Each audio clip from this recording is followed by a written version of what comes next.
o našom Bohu. Náš Boh nie je hluchý. Amen. Veríš mi, že nie je hluchý? Keď sa modlíš a niečo pýtaš od Neho, tak On to počuje. Haleluja. Veľakrát si myslíme, že Boh nepočuje. Vieš kvôli čomu? Že to nedostaneme ten čas, kedy my chceme. Veľakrát sa modlíme za niečo a nemáme to hneď. Pane, ja to chcem mať teraz, hneď teraz. Ale Boh to má pre teba pripravený pre správny čas. Veríš tomu? Amen. Kto si pamätá naposledy, čo sme kázali, tak len chcem zopakovať, nechcem ísť kázať to isté, čo som kázal minule. Kto si pamätá približne, čo sme kázali? Pavlík pozerá na mňa, smie sa. Tento čas mi niečo hovoril, nejaké. Nadväzovali sme o hlade, o smene po Bohu, o hľadaní Boha. A naposledy sme hovorili o tom, nájdi svoje pravé miesto. Pamätáte si? Áno. Hovorili sme o tom, že nájdi svoje miesto. Boh má. Môžete nejak chytiť tie deti, poprosíme tam vzadu. Matky, rodičov, sestranice. Keď môžete, tak deti len dozadu, tam nech sa hrajú. Nech tu máme poriadok, toto je cirkev. Viete, my musíme udržať poriadok túto, lebo keď budeme 100 ľudí, tak potom to bude cirkus. To nie je na to, aby sme sa urazili. Na to sú matky, aby sa starali o svoje deti. Amen. Aj otcovia. Nech sa postarajú, nielen matky. Ja sa starám o svoje deti, sú moje. A nie? A co? Halleluja. Takže hovorili sme o tom, že nájdi svoje miesto. Ja som hovoril o tom, že potrebujeme každý začať sa modliť a hľadať a prosiť, Pane, čo mám robiť pre teba? Si v takej situácii ty? Lebo možno, že nevieš, čo máš robiť pre Pána a modlíš sa a prosíš, Pane, ukáž mi. A Boh ti to ukázal. A možno, že to nerobíš. Možno, že nevieš. Keď to nevieš, choď a hľadaj a modlí sa. Pýtam sa ťa, ty, ktorý si tu bol, začal si niečo robiť pre Pána? Pýtam sa ťa, teraz neodpovedaj. Robíš niečo pre Pána teraz? Si na tom tak, že Pane, počuli ste tá sestra, čo povedala? Pane, ešte nechoď, nič som pre teba nespravila.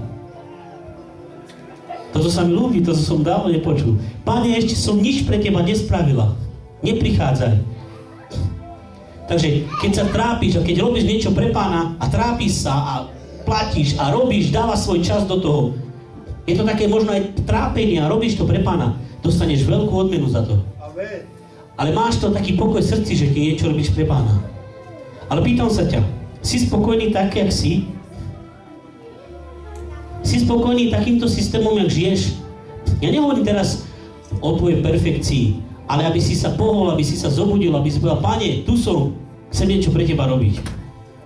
Cirkev není o tom, dojdeme program, ja odkážem, Vašek zahrá, chvála, zaspievame, Šošo povie desiatky, urobí sa taký jak rituál a ideme domov. Toto nie je cirkev živá. My musíme zmeniť toto. Ja nechcem žiť takto celý život. Amen. Ja nechcem robiť všetko sám. Ja nechcem tu vysávať celý život. Amen. Ja nechcem furt všetko robiť sám, ja šám. Chcem vás do toho zapojiť, aby sme spoločne išli. Zobuďme sa, povedzme niekedy, Boh ti nedáva na srdce niečo niekedy robiť pre cirkev? Alebo niekedy kúpiť malinovky, kúpiť nejaký pohárik alebo niečo do cirkvi.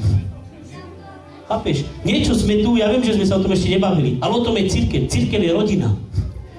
Niekedy si, alebo taký nápad niekedy, pastor, mohli by sme spraviť také niekedy raz do mesiaca, sadnúť si, urobiť také občerstvenie, každý niečo priniesť, budeme spolu jesť, piť, mať stolovanie spolu, spoznávať sa. Netúžite po takýchto veciach?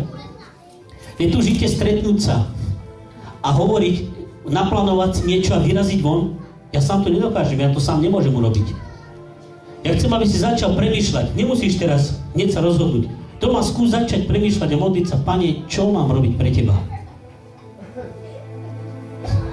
Niečo, chceme, aby táto cirkev rastla, chceme, aby sme budovali Božie kráľovstvo. Nie je to o počte, o budovaní Božieho kráľovstva. Znamená, že pôjdeme von a budeme zachraňovať. Alebo chceme len žiť taký ten svoj život, starať sa o tie svoje veci. Lebo to je náš život, čo sme robili doteraz. Ale verím tomu, ja ďakujem Bohu za to, že Boh povoláva ľudí svojich. Halleluja. Ešte raz ti chcem povedať, zopakovať, toto mám poznačené. Boh je citlivý na počúvanie svojich detí. Haleluja. Koľko tu je Božích detí? Koľko detí Boží sú tu? Haleluja. Priznávaš si, že On je tvoj otec? Nehanbíš sa za Neho? Boh je tvojim otcom. Boh stvoriteľ neba i zeme. Ja sa nehanbím chodiť do tejto cirkvi. Ja sa nehanbím za vás. Musím vám povedať pravdu. Viete mi, že ja sa nehanbím za vás?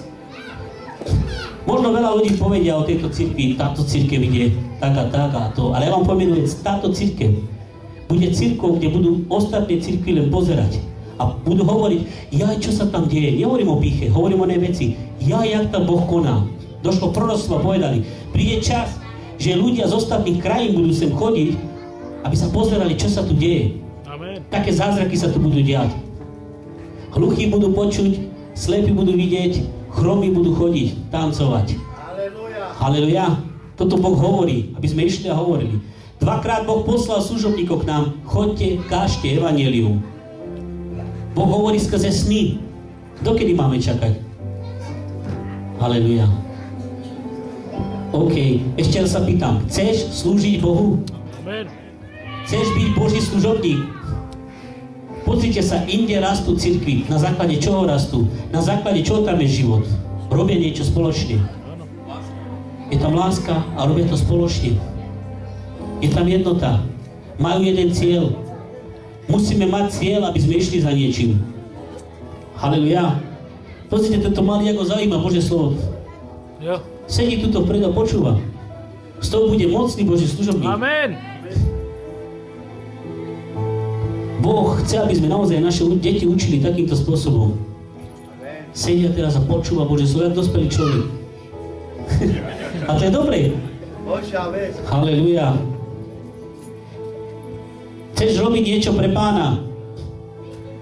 Chceš, aby tvoja služba mala efekt? Viete, čo je efekt? Efekt. To mi môže preložiť výsledky, vplyv, cieľ. Danka, chceš niečo robiť pre Pána? Halleluja. Chceš, aby tvoja služba oslavovala Ježiša? Amen. Chceš, aby tvoja služba mala trvanlivosť a stabilitu? Viete, čo je trvanlivosť? Trvanlivosť, trvanlé mlieko. Existuje trvanlé mlieko? Existuje mlieko, nám sa pokazila chladnička. 2 týždne sme nemali chladničku, sme nemohli kupovať mlieko, ešte bolo teplo. A sme museli to šušenie, ale to bolo o ničom, keď nemáš normálne mlieko. Tak sa nám vždycky pokazilo. Do rána kúpili sme mlieko a do rána bolo pokazené. Každý deň mlieko kupovať. Nebuďme pokazené mlieko. Áno. Nebuďme netrvanlivé mlieko. Buďme ľudia, ktorí budeme... Čo môžeme dať príklad, čo sa nepokazí? Miloš, poraď mi. Taký múdry. Sol. Taký, čo sa nepokazí. Sol? Sterilizovať. Udené mäso sa nepokazí. Ale to rýchlo zjeme. Čo? Plast? Ale sa to popravilo. Sol. Sol na zlato. Sa nepokazí, nie? Potrava nejaká. Cukor. Plastika sa nepokazí, sestra hovorí. Ale však plastik. Chlast? Ja som počul chlast.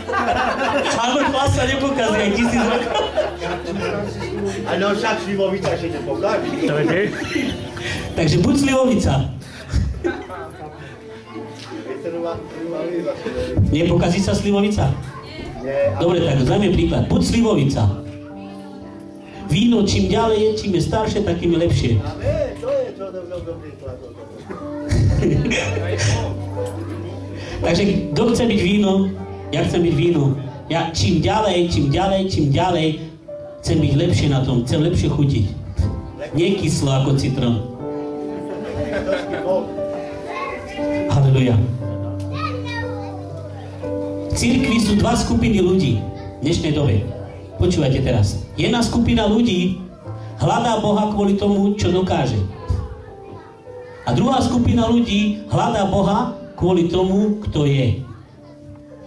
Nehovorím, nejaká skupina si ty, na nikoho som nepovedal. Ja len hovorím, sú 2 skupiny, celej cirkvi na celom svete, nielen tejto. 2 skupiny ľudí. Jedna hľadá Boha kvôli tomu, že uzdravuje, vyslobodzuje, zachraňuje a druhá skupina, preto, Pane, ja ťa hľadám, kto si, čo dokážeš. Nie, čo dokážeš, kto si v skutočnosti. Tá prvá skupina hľadá, lebo dokáže uzdraviť. Všimni si, častokrát ľudia prichádzajú k Bohu, keď potrebujú uzdravenia, keď potrebujú vyslobodenia, keď sú v finančnej kríze, ako sa človek modlí. Bol si tak niekedy, že dole a potreboval si a volal si Bohu? Áno. Ale my máme hľadať Boha kvôli tomu, kto je. Ja neviem, ako bude druhá skupina ľudí, ale táto cirkev, ja chcem, aby bola tak, že budeme hľadať Boha, kto je. Halleluja. Povedz, ja hľadám Boha preto, kto je. Keby si dnes dneska nepamätal z kázni, pamätaj si toto. O čom bola kázeň? Že máme hľadať Boha preto, aký je. Amen. Pozrime sa na izraelský národ. Pozerali ste Mojžiša? Jednotka, dvojka, film. Keď ste to nevideli, dajte mi vedieť, ja vám to natočím, dám to na USB. Kúpte si USBčko a vymením. Za 8 dám 2 gigový. Takže Mojžiš, izraelský národ. Vieme dobre, že izraelský národ bol, viete koľko rokov v otroctve? Koľko? Bolo sa blízko ešte jednu nulu. 400 rokov. 400 rokov boli otroctve izraelský národ a potom Boh prehovoril Mojžišovi, aby išiel a vyviedol izraelský národ. A si predstav, nechcem celé podrobne rozprávať, poznáme tento príbeh, ja chcem len z toho niečo ukázať. Izraelský národ, predtým než Boh poslal Mojžiša za faraónom, Mojžiš sa stretol s izraelským národom, s tým starším. Napríklad, anda Konsika, te starší zboru, anda Cibičkovský rodina, by sme sa stretli s Cibím, anda Jarovský rodina s Jarom, anda Hajnalevský rodina s Hajnalom, Šogorov, z Milošovej rodiny s Milošom, tak kmene. To je Apaču, to je Vinetu. A dnes stretneme sa zo všetkých kmeňov a tí starší zboru sa stretli a Mojžiš sa s nimi stretol a povedal im, došiel čas, Boh vás chce vyslobodiť. Si predstav, 400 rokov oni sa modlili. Ich predkovia zomreli a nevideli toto a modlili sa za to, aby boli vyslobodení. A došlo k tomu 400 rokov, že Pane, Pán ťa chce vyslobodiť. Vieš, ak sa museli radovať tedy? Izraelský národ. Áno. Potom išiel Mojžiš za faraónom a povedal mu, prepusti môj ľud. A viete, čo sa stalo? Pomôžte mi. Vyhnal. Cipi, čo sa stalo? Pustil ich hneď? Mu klasne? Čo im povedal? Vyhnal. Môžem povedať, že akéry. Potešili sa, nepotešili, nebol potešený, 100% nejak Goga. On sa nahneval, pridal im rany, ešte viac práce, jak mali. A čo urobil izraelský národ? Začali reptať na Mojžiša. Daj nám pokoj, nedáš nám pokoj tuto, no kedy toto chceš robiť s nami? Reptali. Ale potom, keď sa stalo to, že Boh ich vyviedol von, tak vieš, čo robili? Tancovali. Je napísané v Božom slove, že Mária, to je sestra Áronova, keď prešli von a boli vonku, vieš, čo robili? Asi 800 tisíc žien, možno, že 1 milión sa predpokladá, žien, zobrali bubny, začali hrať na bubny, spievať a tancovať od radosti. Chválili Boha. Tešili sa. Ale, keď videli vzadu, otočili sa, videli faraóna, ako ide za nimi s vojskom. Čo urobili? Zase začali reptať. Mojžiš, kam si nás to priviedol? Nebolo tam dosť hrobov? Tam sme mohli pomrieť, na púšť nás chce zobrať. Kam pôjdeme? Zase reptali. Nie je to dnešný deň takto aj v cirkvi? Nedie sa to dnešný deň aj v cirkvi? Že Boh nás častokrát vyvedie z určitých vecí v našom živote a potom repceme. Koho reprezentuje Mojžiš? Čo si myslíš? Zákon. Ježiša. Môže reprezentovať Mojžiš Ježiša? Nehovorím, že Ježiš. Reprezentovať.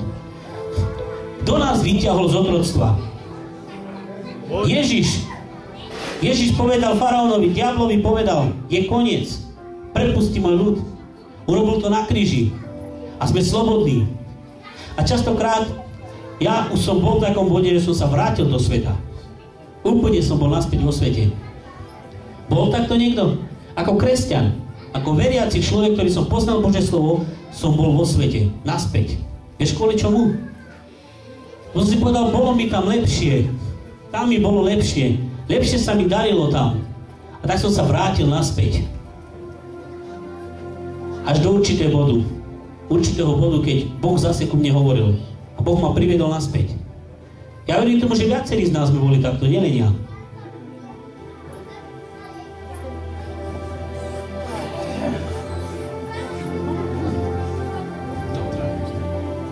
Chcem niečo len povedať, nechcem veľa dneska hovoriť. Chcem dojsť nejakému bodu. Viete, koľko reptali na Mojžiša? Koľko reptali? A oni sa ani neuvedomovali, že nereptali na Mojžiša, ale reptali na Boha. A viete, čo urobil Boh jedného dňa? Mám to podložené Božím slovom tuto. Boh raz povedal Mojžišovi: Ty ich voved do tej zeme, ale ja tam s tebou nepôjdem. Do tej zeme. Odelpen das. Metu sa čižochote. Žane smír? Keď do národov, to neviem to romsky povedať, musím to basovsky, lebo tento národ izraelský je tvrdošíný. Mám to podložené tuto. Ja vám to hneď prečítam. Je tento národ tvrdošíný. A keby som ja, Boh, s vami išiel po tej púšti až tam a videl by som, ako sa furt rúhate a repcate, bol by som s vami a videl by som to, musel by som vás zahubiť. Odel penel kado. Sitte mundar demastube Izrael tonge penel, tedy klemasko do sokeren. Azim kaj kade train sar train. Wow. Boha, ktorého poznáme ako Boha, ktorý miluje. Ja to prečítam. 2. Mojžišova, môžete so mňou? 2. Mojžišova, 33, 1 až 3. Počuli ste toto niekedy? Ani ja nie. Áno.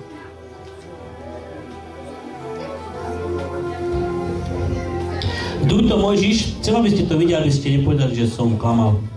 Pastor zase vymýšľal. 2. Mojžiš 33, 1 až 3. A hospodin je kto? Boh, nie? Áno. Takže Boh hovoril. A hospodin hovoril Mojžišovi: odídi odtiaľto hore, ty i ľud, ktorý si vyviedol hore z egyptskej zeme, do zeme, ktorú som prisahal Abrahamovi, Izákovi a Jakobovi, povediac: dám ju tvojmu semenu a pošlem pred tebou anjela a vyženie Kananeja, Amoreja, Heteja, Ferezeja, Heveja a Jebuzeja do zeme, ktorá tečie mliekom a medom, lebo sám, a toto je dobre, počujete, do zeme, ktorá tečie mliekom a medom, lebo sám nepôjdem hore v tvojom strede, pretože si ľud tvrdošínejší je, aby som ťa nezahladil na ceste. Kado delvorbilas. Boh hovoril: nepôjdem s vami. Veľké, nie? Izraelský ľud, keby toto Boh povedal izraelskému národu, ako by sa zachovali Izraeliti? Super, ty pošleš pred nami anjela? Dobre, chod si tam, my pôjdeme s anjelom. Donesie nás do tej zeme, však to sa oplatí. Začali by oslavovať. Ale pretože Boh hovoril Mojžišovi, Mojžiš mal srdce, ktoré hľadalo Boha, ktoré túžilo byť s Bohom. Túžiš byť s Bohom dneska? Cirkev. Halleluja. Chodíš do cirkvi, lebo túžiš byť s Bohom? Hľadáš Boha? Pozrite sa, čo povedal naspäť Mojžiš. 2. Mojžišova 33:15. Toto je dobre. 2. Mojžišova 33:15. A povedal mu: ak by nemal ísť pred nami tvoja tvár,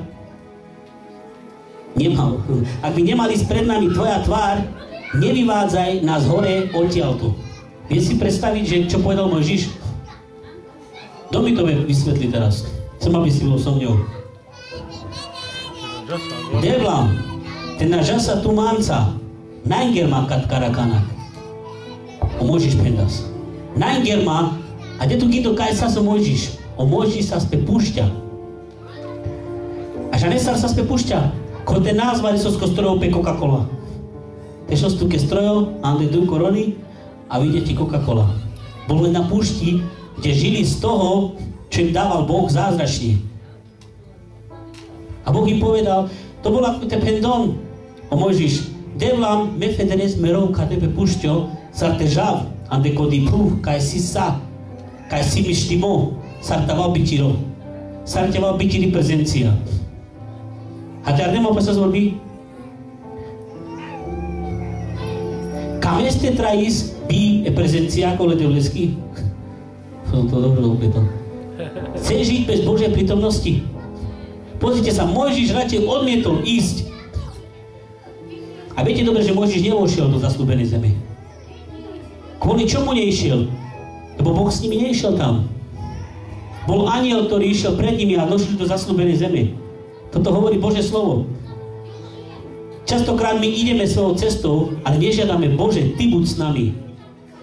Túžiš byť v Božej prítomnosti?